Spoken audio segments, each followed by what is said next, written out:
할렐루야, 우리 최양초등부 친구들 안녕하세요. 저는 우리 최양초등부의 최요셉 전도사님이에요.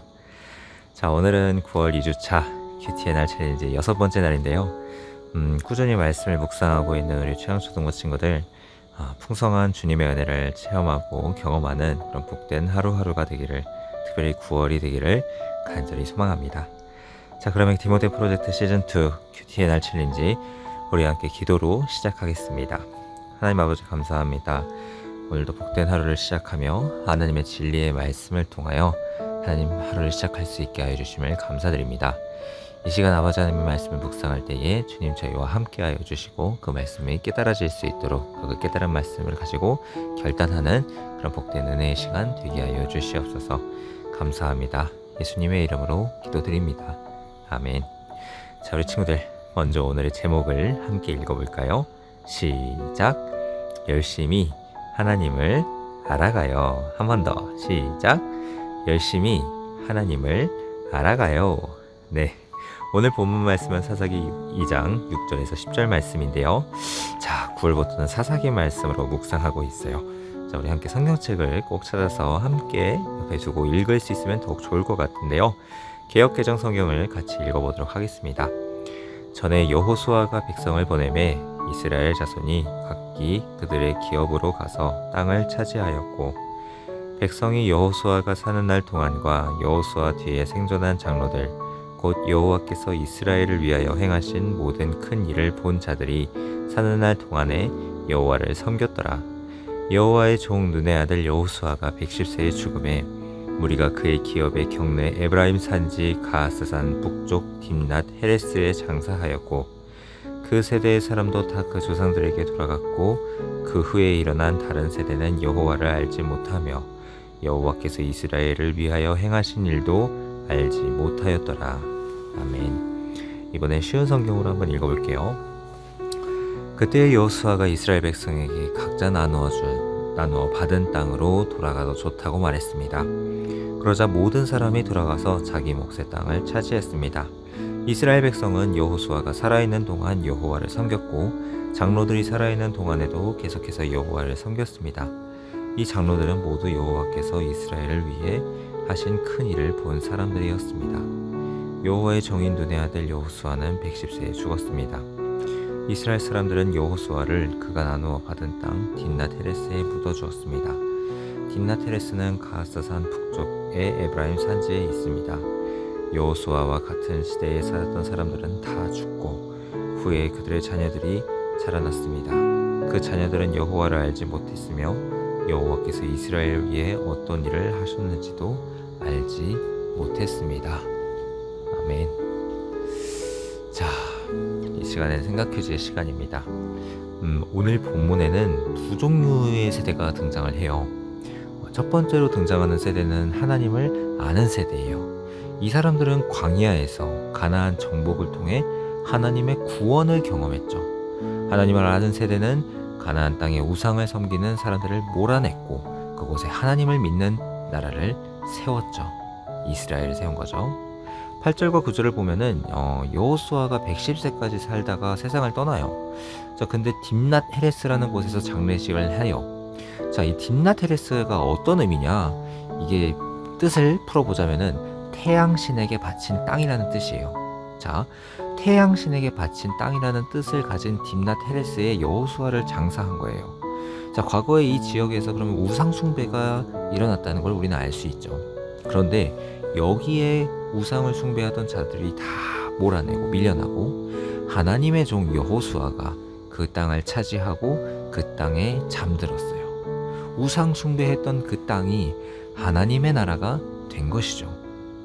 자, 그런데 세월이 흘러서 복음을 아는 사람들이 세상을 떠났고 두 번째 세대가 등장해요. 누구냐? 10절에 기록된 말씀이죠. 그 후에 일어난 다른 세대는 여호와를 알지 못하며 여호와께서 이스라엘을 위하여 행하신 일도 알지 못하였더라 라고 말씀합니다. 본문에 나오는 두 번째 세대는 하나님의 하신 일에 대해서 잘 몰라요. 하나님을 섬기지 않게 됐죠. 심지어 나중에는 우상 숭배하는 죄까지 짓고 하나님께 심판을 받았어요. 자, 오늘 두 세대의 이야기를 했는데 한 가지 차이가 완전 다른 이야기들을 만들어냈어요. 그것이 무엇이냐? 바로 하나님이 하신 일을 아는 것이에요. 우리 표현으로 복음을 아는 것이죠. 복음을 아니까 하나님을 잘 섬기고 세상에 대해서 이기는 거예요. 근데 복음을 모르면 우상을 섬기고 세상에 대해선 지게 되는 거죠. 복음을 알고 모르고의 차이가 나중에 엄청난 차이를 불러 일으킨 거예요. 구약시대 백성들에게는 출애굽, 그리고 광야에서의 돌보심, 또 그리고 가나안 땅 정복, 이 그 자체가 복음이었어요. 신약시대를 살아가는 우리에게는 십자가라는 더 구체적이고 선명한 모습의 복음이 주어졌어요. 자, 하나님의 아들 예수님께서 우리의 죄를 대신해서 십자가에 죽으시고 우리가 하나님의 자녀가 된 것, 그것 자체가 복음이에요. 복음을 아는 사람은 하나님을 잘 섬기게 돼요.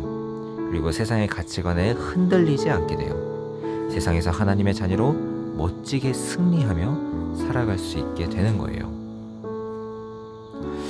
근데 우리가 세상에서 자꾸 흔들리고 그 풍랑과도 같은 어떤 어려움이나 시험이나 고민이 올 때 자꾸 넘어지고 무너지고 그렇게 되는 그런 이유가 뭘까요? 세상 친구들과 똑같이 살고 우리 삶에 변화가 없다면 그 이유는 무엇일까요?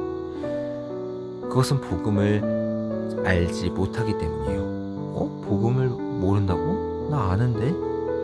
우리가 복음을 안다고 생각하지만 그 복음을 지식적으로 아는 것과 체험적으로 실천적으로 아는 것은 다른 문제예요. 자, 오늘 본문 10절에 나온 하나님이 하신 일을 모른다는 세대들, 그 세대들이 정말 하나님이 하신 일을 정말 몰랐을까요? 아니요. 분명히 알았을 거예요. 왜냐? 그 부모님이 직접 경험한 세대고 그 부모님이 직접 알려주었을 거기 때문이에요. 얘들아, 라떼는 말이야, 광야에서 텐트 치고 살았어. 야, 광야에서 먼지 마시면서 텐트 쳐봤니? 아니, 혹시 만나라고 아니? 이랬겠죠. 역사적인 사실은 분명히 알았을 거예요. 그런데 성경에서는 그 후에 일어난 다른 세대는 여호와께서 하신 일을 모른다라고 말합니다. 자, 왜냐하면 그들에겐 복음에 합당한 삶이 없었기 때문이에요. 복음을 아는 증거는 7절 끝에 나오는 그 말씀처럼 하나님을 섬기는 거예요.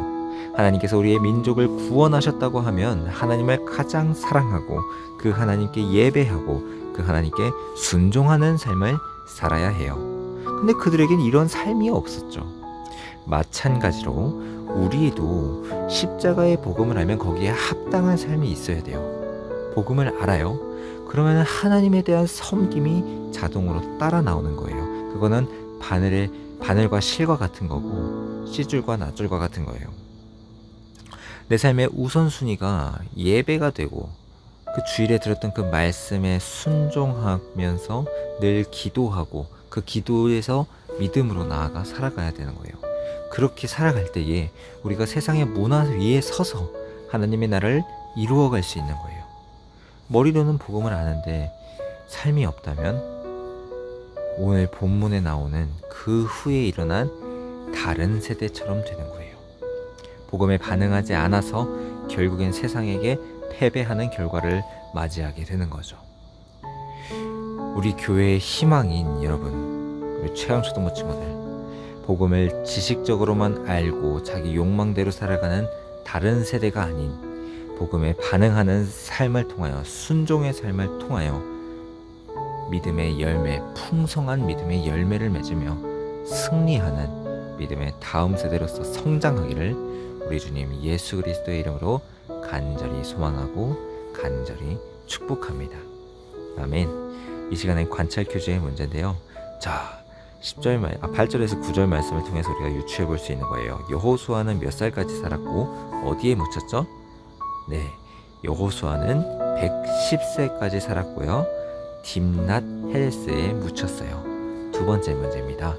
자, 이스라엘 백성에 대한 보고서인데요. 순서에 맞게 배열해 보는 거예요. 다른 세대는 여호와를 알지 못했다. 다 조상에게로 돌아갔다. 행하신 일도 알지 못했다. 다른 세대가 일어났다. 자, 정답은 뭘까요? 자, 순서대로 한번 맞춰볼게요.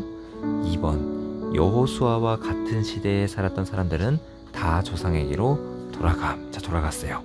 그 다음에 4번, 그 후에 다른 세대가 일어났죠. 자, 그 다음에 1번, 그 다른 세대는 여호와를 알지 못했어요. 자, 그 다음에 3번, 여호와께서 이스라엘을 위하여 행하신 일도 알지 못했던 거예요. 그래서 다음 세대가 아닌 다른 세대가 나타나게 된 것입니다. 이제는 결심 퀴즈의 시간입니다. 하나님께 대해서 더 알아가고 배울 수 있는 방법을 한번 적어봤으면 좋겠어요. 그리고 그것을 실천하기로 결심해요. 우리가 이번 주에는 추석을 맞이하죠. 추석을 맞이하니까 또 그때는 우리가 가족들이 다 같이 모일 거 아니에요. 근데 우리가 추석에서 우리가 제사 지내고 차례 지내는 거, 그것은 우상숭배에 해당하거든요. 그렇게 하지 않고 예배 드리는 그 삶, 그것을 통해서 하나님에 대해서 더 알아가는 삶, 그것이 하나님께서 진정으로 기뻐하시는 예배자의 삶이 아닐까요? 그것이 바로 다음 세대로서의 우리의 순종이, 우리의 신앙의 고백이 되어야 하지 않을까요? 또 우리가 신약 성경 통독 챌린지를 계속해서 진행했죠. 정말 많은 친구들이 우리 신약 성경 통독 챌린지에 함께 했는데요. 그것에서 멈추는 것이 아니라 계속해서 이 말씀을 묵상하는 것, 계속해서 이 말씀을 읽어 나아가는 것, 그것 또한 하나님에 대해서 더 알아갈 수 있는 방법이 될 것 같아요. 그리고 그 무엇보다도 우리 친구들이 지금 함께 하고 있는 이 큐티의 날 챌린지, 큐티 프렌즈의 큐티를 통하여서도 하나님에 대해서 더 깊고 풍성하게 알아갈 수 있는 그런 은혜의 시간들이 되고 있습니다. 그것을 통해서 우리 친구들이 날마다 하나님에 대해서 더 알아가고 또 배울 수 있는 방법에 대해서도 고민해 보면서 그것을 적어보고 그것을 결단하고 실천하는 그런 우리 최강초등부 친구들 모두가 되기를 예수님의 이름으로 간절히 축복하고 소망합니다. 아멘. 자, 그럼 이제 기도로 오늘 큐티 프렌즈를 마치도록 하겠습니다. 함께 기도할게요. 사랑하는 하나님, 감사합니다. 오늘도 귀한 말씀과 함께 하루를 시작하게 하여 주심에 감사드립니다. 오늘 하나님의 말씀을 통해 하나님의 자녀로서 예수 그리스도의 제자로서 어떻게 살아가야 할지에 대해서 고민하고 다짐했습니다. 주님, 우리에게 하나님을 더욱더 깊이 알아갈 수 있는 그러한 마음을, 지혜를 더하여 주시옵소서. 주님의 제자로서 그 주님의 발자취를 따라 걸어갈 수 있도록, 그리고 그것을 사람들에게 드러내는 삶을 살아갈 수 있도록 주님, 우리와 함께하여 주시고 인도하여 주시옵소서. 아버지 하나님, 이제 새롭게 시작한 9월 벌써 두 번째 주가 됩니다. 그리고 이제 추석을 맞이하여서 많은 가족들을 만나고 교제하는 시간을 가지게 될 것입니다. 그 시간 가운데에 우리 최강초등부 친구들과 함께하여 주시고 동행하여 주셔서 그 가운데 하나님의 자녀로서 올바르게 구별된 삶, 거룩한 삶을 살아갈 수 있게 하여 주시옵시고, 또 내가 받은 사랑을 전하고 흘려보내면서 나눔을 실천하는 그런 최강초등부 친구들 되게 하여 주시옵소서. 그러기 위해서 하영이행의 삶을, 그 삶을 살아낼 수 있도록, 그리고 그것에 풍성한 열매를 맺을 수 있도록 우리 친구들과 함께하여 주시고 동행하여 주시고 역사하여 주시고 힘과 능력과 지혜를 더하여 주시옵소서. 감사합니다. 그렇게 역사하실 주님의 이름을 찬양합니다. 예수 그리스도의 이름으로 간절히 기도드립니다. 아멘. 좋습니다. 우리 최강초등부 친구들, 이번 한 주간도 전사님과 함께 승리하기로 다짐하며 마지막으로 화이팅 할까요? 하나, 둘, 셋, 화이팅! 네, 좋습니다. 자, 그럼 우리 친구들 다음 시간에 또 만나요. 안녕.